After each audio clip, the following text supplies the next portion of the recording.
All right. Well, as we get started, I had someone who came to me last week telling me how they didn't like my message. But I took it actually as a compliment because they were talking about how it challenged them. And then they came this week and told me that they did this stupid thing I told them to do. And so I asked you last week to create a list of good habits, of bad habits, and habits that you are missing. And so this person wasn't very happy, but they did it, and hopefully it'll be beneficial to them. Because we're in this series, Creature of Habit, this is a great time of year. This is a great time of year to really reflect on our lives, to ask ourselves, where are we, where do we hope to be? Because this is what I know about New Year's resolutions, about setting goals. It's really one of those things that's not about the past. It's not. It's one of those times where, honestly, as we set these goals and resolutions and we look at our habits, I want it to be something where we're looking towards the future.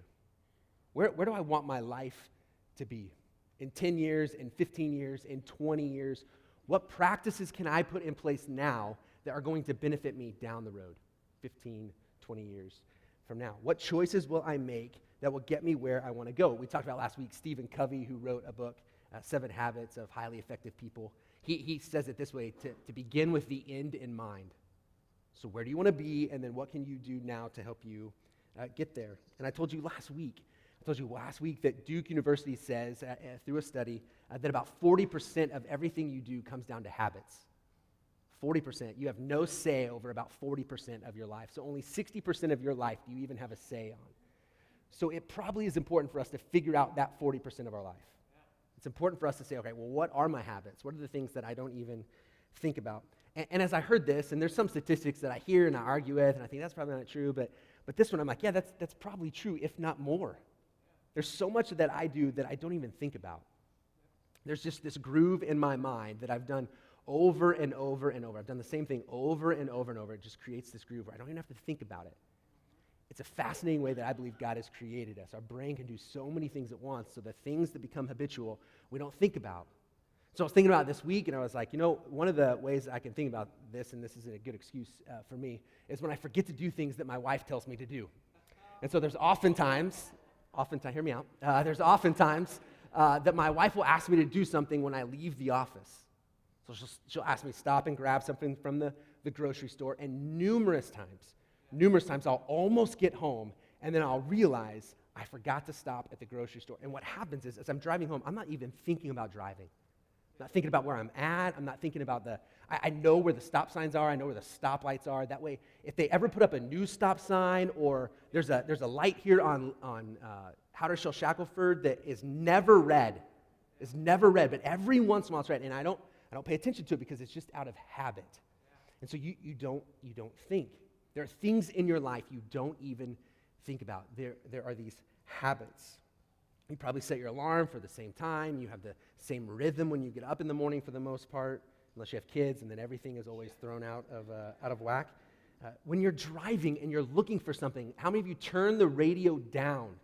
You turn the radio down to find a house number. Here's what's happening, is your brain is actually needing to work. So to drive, you have habits, and so you're not thinking about when you're driving, but the moment you need to think, you turn your radio down and you engage your mind. I promise, we are creatures of habit. And so I think it's important for us to begin to look at our habits, the habits in our life.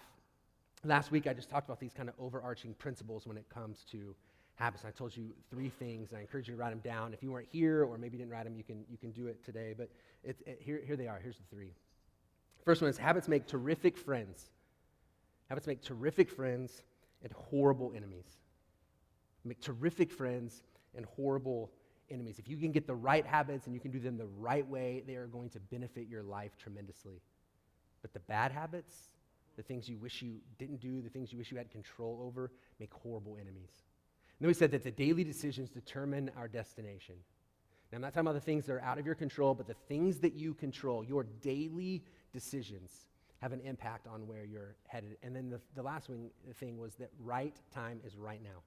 The right time is right now to begin to reflect on your situation, on your habits, on the choices that you make. We looked at scriptures that said, look, we're not guaranteed tomorrow. Not guaranteed tomorrow. We're not guaranteed our next breath. And so what are we waiting for? What am I waiting for? What am I waiting for? And so as I share these things with you today, as we look over some habits that we need to look at, I want you to hear me say this with a me too. With a me too. So this is not a pointing at you. This is not what you need to begin to do in your life. This is a message for myself as well. And here's what I want you to hear. This is not about just being the best me that I can be. It's not about just being the best me I can be. It's not about having the best year ever. There is much more to it. And we looked at it last week in Romans 12. A guy named Paul, we talk about this all the time. A guy named Paul, he hated Christians, persecuted Christians, killed Christians. He becomes a Christian, and he begins to make other Christians and plant these churches, and he writes back to them. And this is what he says to this group that finds himself in Rome.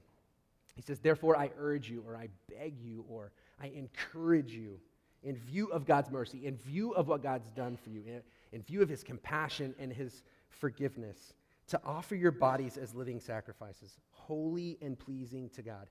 This is your spiritual act of worship. So when you understand what God has done for you, when you understand his compassion and his mercy for your life, then there is a response to that. And it's much more than just being here on a Sunday morning. It's much more than just not doing the bad things and doing the right things. Our response is to say, well, I want to give my life completely to God. Everything. Eugene Peterson, who wrote a paraphrase of the Bible, it's called The Message. He says that part this way. Take your everyday, ordinary life, your sleeping, eating, going to work, and walking around life, and place it before God as an offering. So don't separate out your life. What if you said, all right, here I am, all of me. I'm giving all of me, including my habits, to you. Verse 2 in chapter 12 of Romans says this, do not conform or obey or imitate any longer to the patterns of this world, but be transformed to change your mind. Be changed by the renewing of your mind. Then you'll be able to test and approve what God's will is, his good, pleasing, and perfect will. If we're going to move in the direction God wants us to move, we have to get control of our habits. We have to get control of our lives and figure out what it is that we need to do. I grew up playing sports. This isn't just about setting goals. This isn't just about resolutions. This isn't even just about naming some habits. It's about naming the right ones. It's about doing the right things. I'm sure you've heard the term practice makes perfect, right? But that's really not true, is it? It's perfect practice makes perfect. If you do the wrong thing over and over and over, it's never going to make you perfect. A guy named Cal Newport, he's an author. He wrote a book called So Good They Can't Ignore You. He says this, what makes ridiculously successful people so successful is they're experts at practicing. They can push themselves to the exact limit of their skill sets and thus expand their abilities day after day. The ones who are great, it's not that they just show up and that they're great, but they find their greatness in their practice. And so we have to figure out what are those things for us? What are daily decisions? What are daily habits that I need to do that will help me get to where God is calling me to go? So it's not important just about goals. It's not important just about resolutions or habits, but having the right ones. Now, as you think about this series, the first thing that comes to your mind, probably, well, Kyle, you're probably going to tell me these habits I need to quit. But honestly, I think it's more important that we look at good habits first. That we look at good habits first. Because if you're going to stop a bad habit, I think you have to replace that with a good habit. Charles Duhigg, he wrote a book called The Power of Habit. He calls these keystone habits, these habits that impact other habits. He says this, habits that have the power to set off a chain reaction and impact other areas.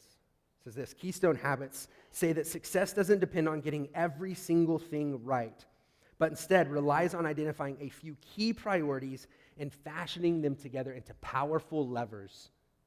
The habits that matter most are the ones that when they start to shift, dislodge, and remake other patterns.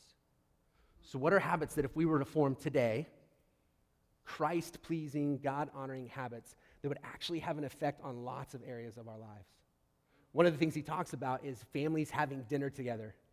They did a study and they did research about families that habitually have dinner together. And they said this, their kids have better grades, better study habits, better self-control, and are emotionally more stable.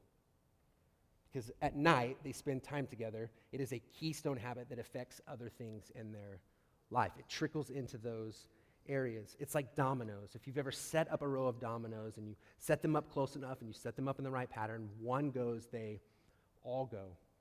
So we're going to talk today about some keystone habits, some things that if we all implement into our lives, that I think will have effect on all sorts of things. We're going to a story, a really familiar story. It's found in Daniel. Even if you aren't in the church, maybe you've heard of this story. It's Daniel in the lion's den.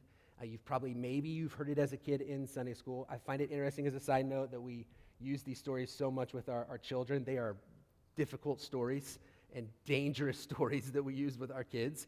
So we're going to take kind of an adult look at this story this morning. It's found in Daniel 6. If you don't own a Bible, there should be a red Bible around you. I'd love for you to have that. That's our gift to you. This is going to be somewhat of a long story. It'll be up on the screen if you want to follow along there, or again, if you have a smartphone or a way of following along, please do that. This is found in the Old Testament, so the Bible is broken up into the Old Testament and the New Testament. The New Testament is what we get when Jesus enters the scene. He comes and walks the earth. The Old Testament is pointing towards who God is and who Jesus is and what Jesus will eventually do. So we're going to read this passage out of Daniel. And we're going to, as we go through this, I'm going to stop and teach at a few points. Daniel 6. Starting verse 1. It pleased Darius to appoint 120 satraps to rule throughout the kingdom with 3 administrators over them, one of them who was Daniel. These satraps would just be governors, mayors. So the King Darius appoints 120 mayors to his kingdom and then 3 people over them, and one of those is going to be Daniel. Now, this is what I want you to know from the very beginning. Daniel, at a young age, is taken captive by Babylon. And he's taken into Babylon, and he's put into basically a program. He's a young teenager, and the kingdom would look out and say, who's the brightest and the best? Who eventually will work for us and serve us in the way that we want them to? And so we see Daniel here at a young age. The king has put him over part of these satraps. The satraps were made accountable to them so that the king might not suffer loss. Now, Daniel so distinguished himself among the administrators and the satraps by his exceptional qualities that the king planned to set him over the whole kingdom. The king sees Daniel and says, there's something different in that guy. There's something different. Some translations would say that he had an exceptional spirit in him, that there was something going on in Daniel's life that everyone took notice. Again, he was a captive boy, but the king says there's something in him. There's some qualities, and so he's planning to put Daniel over the entire kingdom. Verse 4. At this, the administrators and the satraps tried to find grounds for charges against Daniel in his conduct of government affairs, but they were unable to do so. There's this jealousy that kicks up. And you'll see this as God begins to do some things in your life. There might be some people who don't like it. There might be jealousy, there might be questioning, there might be challenging that takes place, and this is happening for Daniel. But they could find no corruption in him because he was trustworthy and neither corrupt nor negligent. I love this line about Daniel. They go after Daniel and think, we're going to find something that the king's not going to like, but as they pursue Daniel, they say there's nothing going on in Daniel's life that we could hold him accountable to. Nothing. There's no corruption. There's no negligence. We've never seen someone like Daniel. Verse 5. Finally, these men said, we will never find any basis for charges against this man Daniel unless it has something to do with the law of his God. This is what they're saying. The only thing that we can hold against Daniel is his obedience and faithfulness to his God. That's it. Man, what if that was our story? What if that was my story, that as people looked at my life, they said, man, the only thing that we could hold against Kyle is his faithfulness and obedience to God. That's it. That's where Daniel finds himself. Verse 6. So the administrators and the satraps went as a group to the king and said, O King Darius, live forever. The royal administrators, prefects, satraps, advisors, and governors have all agreed that the king should issue an edict and enforce the decree that anyone who prays to any god or man during the next 30 days, except to you, O king, shall be thrown into the lion's den. Now, O king, issue the decree and put it in writing so that it cannot be altered, in accordance with the laws of the Medes and the Persians, which cannot be repealed. So King Darius put the decree in writing. Verse 10. Now, when Daniel learned that the decree had been published, he went home to his upstairs room where the windows opened towards Jerusalem. 3 times a day, he got down on his knees and prayed, giving thanks to his God, just as he had done before. Daniel hears that if you pray to anyone other than the king, if you give anyone allegiance other than the king, you're thrown into the lion's den. And what does he do? He immediately goes back and does what he is accustomed to doing. It is a habit of Daniel. It is a habit of Daniel that he had started probably as a young boy. He says, look, there's no circumstances, there's no situations, there's nothing that's going to get in the way of this habit that I have formed. Then these men went as a group and found Daniel praying and asking God for help. So they went to the king and spoke to him about his royal decree. Did you not publish a decree that during the next 30 days, anyone who prays to any god or man except to you, O king, would be thrown into the lion's den? The king answered, the decree stands in accordance with the laws of the Medes and the Persians, which cannot be repealed. Then they say to the king, Daniel, who was one of the exiles from Judah, pays no attention to you, O king, or to the decree you put in writing. He still prays 3 times a day. When the king heard this, he was greatly distressed. He was determined to rescue Daniel and made every effort until sundown to save him. Then the men went as a group to the king and said to him, Remember, O king, that according to the law of the Medes and the Persians, no decree or edict that the king issues can be changed. Remember, king, you said this was going to happen. There's no backing out of it now. So the kings gave the order.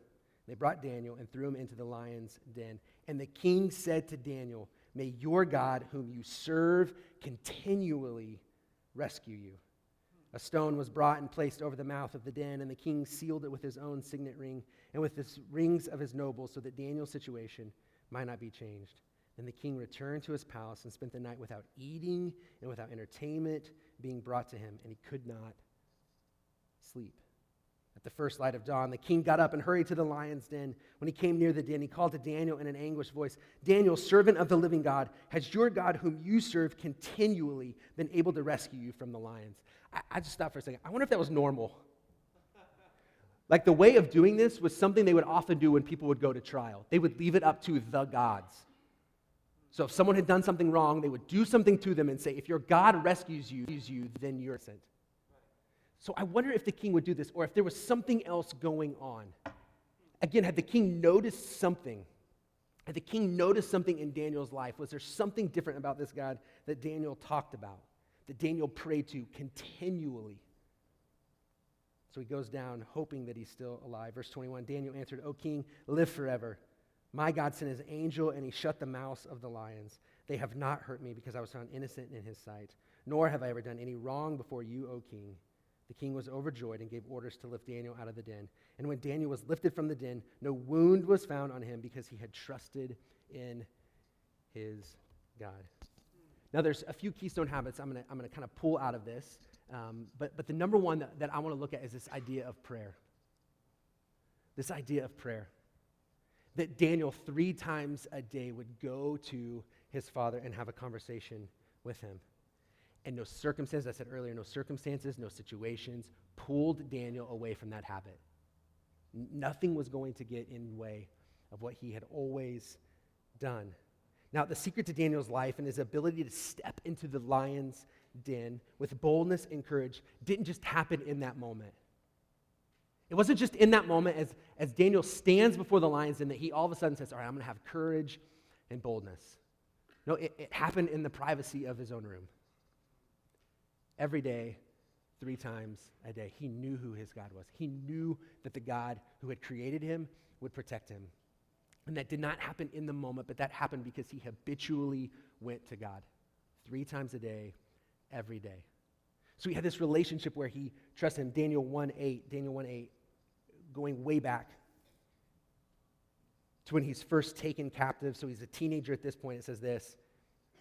Let me back up. There would have been Jewish laws about what Daniel would eat and how he was supposed to eat. And so when he becomes a captive, he goes in, and the king wants to give him different wine and different food, and Daniel wants to have nothing to do with it. It says this, 1 verse 8. But Daniel resolved not to defile himself with the royal food and wine, and he asked the chief official for permission not to defile himself this way.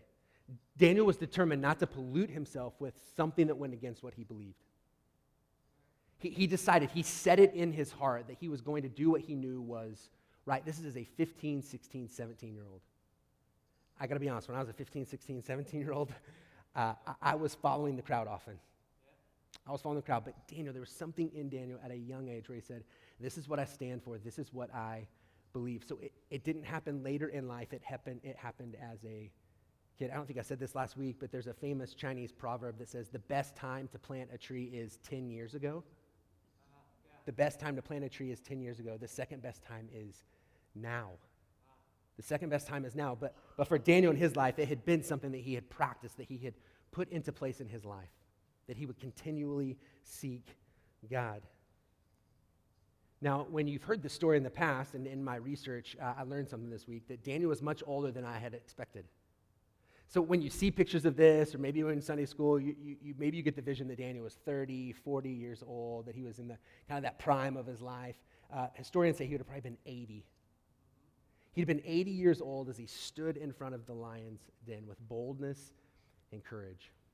And he stepped in believing and trusting that God was going to rescue him. And let me say it again, that did not happen in that moment. It happened on his knees by himself in a room. Stephen Covey says it like this in 7 Habits of Highly Effective People. Private victory precedes public victory. Private victory precedes public victory. So if you want people to see you a certain way, if you want to look a certain way, if you want to be seen as bold and courageous and faithful and trustworthy, that is preceded by this private victories that happen. These habits that you begin to form in your life. So this was something that was important to Daniel. But Daniel's not the only one as we look at the scriptures. David, who wrote a lot of the Psalms, he wrote this in Psalm 55:16. But I call to God, and the Lord saves me. Evening, morning, and noon, I cry out in distress, and he hears my voice. We see it again. David says 3 times a day, I'm going to go to God. Paul, who writes, as I was talking about earlier, writes a lot of the New Testament. He says it this way, to pray without ceasing. That you have this open line to God where you're always communicating with him. And this has to happen personally before it can ever happen corporately. So it doesn't matter what, honestly, I don't think it matters what we come and do together. What do you do privately? What does your communication with God look like privately? And as I talk about this, prayer is difficult, let me say that. Prayer is hard.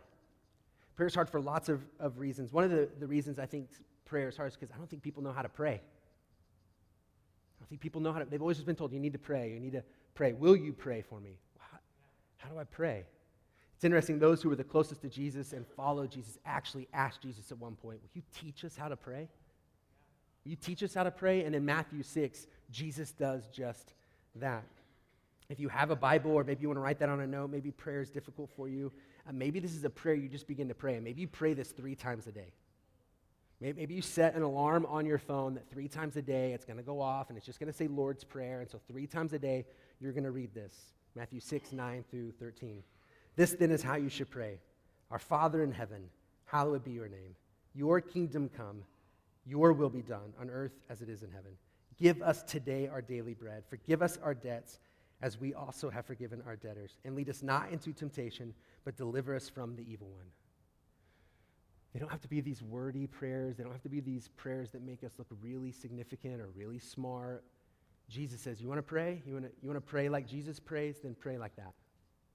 Then pray like that. So what if we begin the habit of beginning to pray regularly? Maybe you want to use the Lord's Prayer. Here's another way you can pray, and I've put this into my life at times and would often teach it to our students when I was a youth pastor, but it's this ACTS prayer. ACTS prayer. And so if you write notes, maybe you want to write this down, but it's just ACTS. So A is affirmation.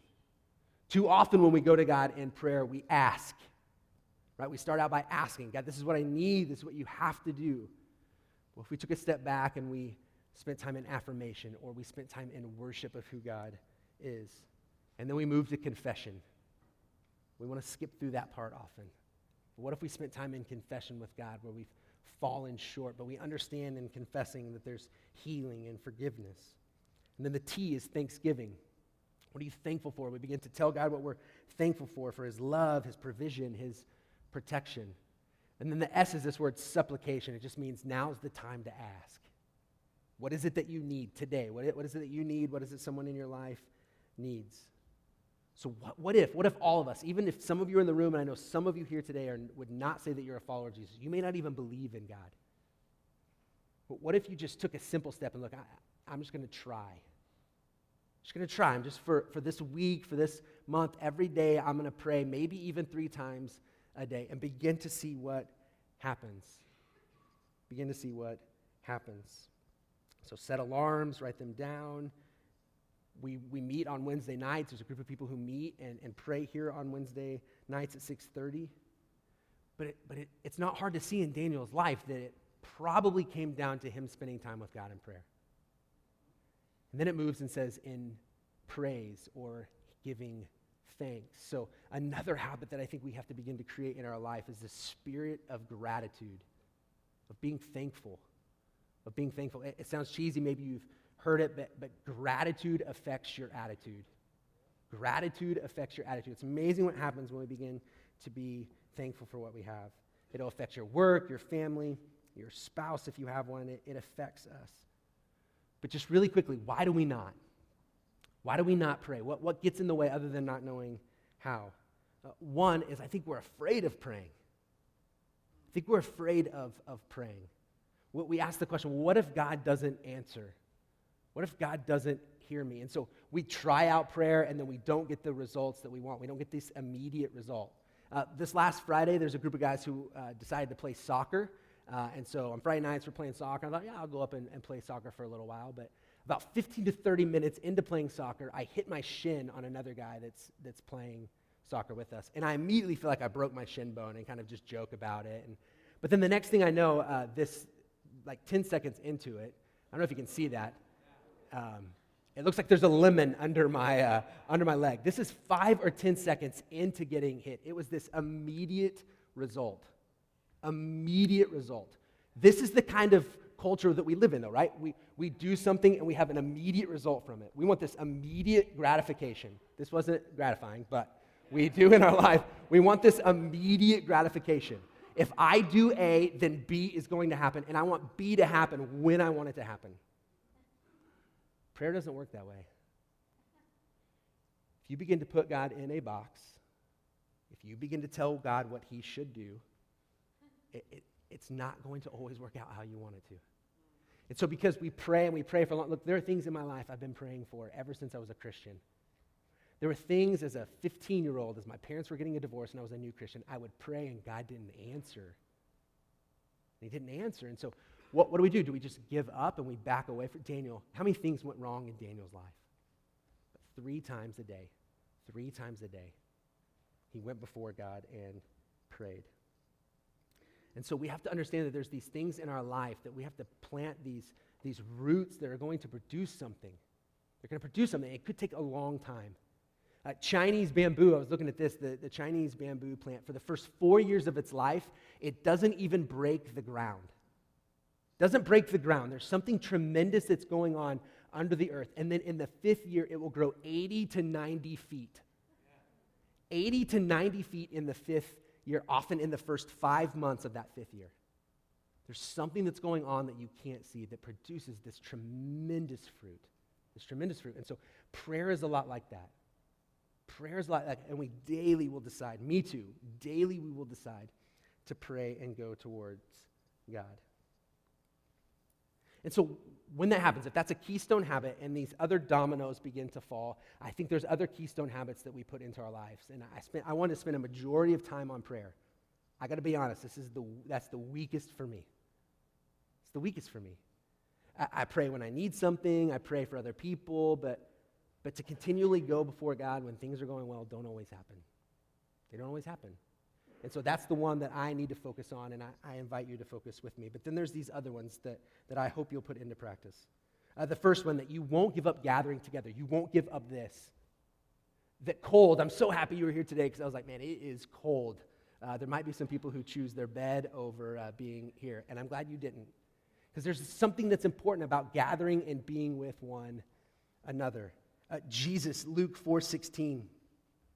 There's an account of Jesus' life. It says this: He went to Nazareth, where he had been brought up, and on the Sabbath day, he went into the synagogue, as was his custom. Even for Jesus, the Son of God, the perfect one, as his custom, as his habit, every day on the Sabbath day, he goes and gathers with other people. Hebrews 10:25 says this, "Let us not give up meeting together as some are in the habit of doing, but let us encourage one another, and all the more as you see the day approaching." I hope, we're not a perfect church. We'll never be a perfect church. But I hope and pray that every time you come to this place, you feel encouraged, that you feel equipped, that you feel supported. And some of that is your responsibility to come and build relationships and figure that out, but I hope that happens every time that you come. And so maybe right now, what is regular for you is once a month.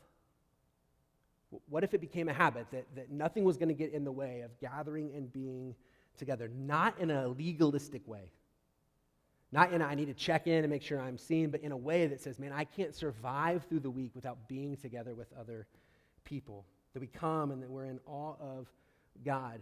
I was thinking about that this week, and God puts things in my way, and I read about a story at a church in the Philippines. There had been a major flooding, and there were pictures of these people who didn't let the flooding stop them. That it was so important to them. It was so, their church building is flooded, and they come and they still gather and meet together. They're not going to give up that habit of being with one another because it's what helps them survive and make it through the week. So prayer, gathering together, generosity. I think it is important that we form the habit of being generous, that this isn't something that just happens. I think this is something that over time we habitually be generous, and then we become very generous people to where we don't think about it. We have the groove in our mind, in our brain, that we see a need, we see something that happens, we become generous. It is our automatic response. I can remember I didn't grow up in church, so my family, we didn't tithe, we weren't giving money away regularly. Even when I went to college and they would do that, I was like, that's my money, and this is what I'm going to do with it. And then I met Heather, my wife, and we got married, and she was like, no, I tithe, this is what we're going to do. And I'm like, oh, okay, that's good. And so it was difficult. It was difficult every week, every month to give money away. Now it's just habit, not in a bad way.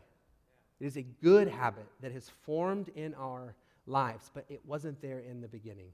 We can train ourselves. And so I had a conversation last week, and they're like, I was trying to think of my good habits, and I could just think of my things that are in my character. And I'm like, those are probably things that you have put into practice because you've habitually done them. You have forgiven people over and over. You are a forgiving person. That has become a habit of yours. Paul's writing to this teenage boy named Timothy. And this is what he says to him in 1 Timothy 4:7-8.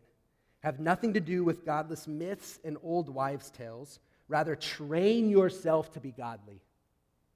Train yourself to be godly. For physical training is of some value, but godliness has value for all things, holding promise for both the present life and the life to come. This is a trustworthy saying that deserves full acceptance. And for this, we labor and strive, that we have put our hope in the living God, who is the Savior of all men, and especially of those who believe. Paul says, you train yourself to be godly. You train yourself to be godly. Jesus at one point says, wherever your treasure is, wherever you put your treasure, there your heart will be also. There, your heart will follow whatever you treasure. This week, the Powerball, if you heard, did not get, it was not won, and so this week it will probably be $1.3 billion. $1.3 billion. If you know someone who wins it, we'll take some money if they want to make a donation. I wouldn't encourage it, but here's what I know. There are lots of people who are spending that money, believing it's going to fix everything in their heart and in their life if they were to win it. But it won't. It won't. Wherever your treasure is, there your heart will be also. And so I think there's something that we all need to begin to do to become more and more generous. More and more generous. And if that's tithing, if that's making a commitment beforehand, how much you're going to give, and you give joyfully and regularly, then do that. If money gets in the way of you right now believing in God, find someone else to give money to. Find a nonprofit that you can be generous towards. It isn't necessarily about giving money to the local church, but about being generous. About being generous. Thankfully, so many of you are generous here, and we're able to do what God's called us to do, but it is about having a heart of generosity. There is nothing, I don't believe that there's not many activities in the Christian life that demonstrate and reveal the true heart of a person more than his or her willingness to freely give of their time, of their money, and of their resources, to see another person helped, encouraged, sustained, or strengthened. I don't know if there's one thing more than generosity that shows who you truly are. The next keystone, really quick, two more, is by serving. You don't have to read the Bible long. You don't have to read the account of Jesus long to see that that was a habit of Jesus, that he served others. If you want to read later, you can read John 13. It talks about this moment that Jesus has with his followers, that serving is just an everyday part of Jesus' life. And so I think for us that we need to habitually serve. I think it's something that we plan and we put ourselves into the practice of doing. That's just not every once in a while we serve, that we regularly serve. And I would encourage you to, if you call this your home, if you call Trinity the place, if you are a partner of Trinity, we talk about this a lot, that we're not going to be spiritual consumers only, that we spiritual contributors, that all of you have something to give, that you all have a part to play, that you have a way of participating. And so we have to habitually, we have to put ourselves into the practice of serving. And there's lots of ways around here that you can serve, but there's lots of ways outside of these doors that you can serve. So it's not just serving here and only giving your time here, but outside of here, what would that look like? And then finally, and this one is important, and I think this is one of those things that if we can get right, it's going to be a domino that sets everything into motion, and that's our bodies. Our bodies. 1 Corinthians 6, 19 through 20, Paul's actually talking about sexual immorality, and he says this, do you not know that your body is a temple of the Holy Spirit, who is in you, whom you have received from God? You are not your own. You were bought at a price. Therefore, honor God with your body. I think I'd have permission from Paul to say that this wasn't just about that subject, that it was about a lot more, that if we looked at our lives and said, all right, I want to be a good steward of my body, that I want to rest and exercise and eat well. If you do that, and the only reason I can promise you that this is true is because I know this in my own life. When I take care of myself, when I see my body not as my own and as a gift of God, and I begin to steward my body well, everything else seems to fall into place for me. When I run, when I eat healthy, when I get rest, it has an impact on my entire life. My family, my work, and even my relationship with God. How am I going to get up and pray early in the morning if I'm tired? If I'm not sleeping, if I'm not getting exercise? How in the world would I do that? How am I going to serve and give myself away? How am I going to be generous with my time and my resources if I'm not taking care of myself? These are what I believe, as the author of The Power of Habit, Duhigg says, these are keystone habits for our lives. That if we can begin to put these things into practice, they are going to have a tremendous effect on where you are headed.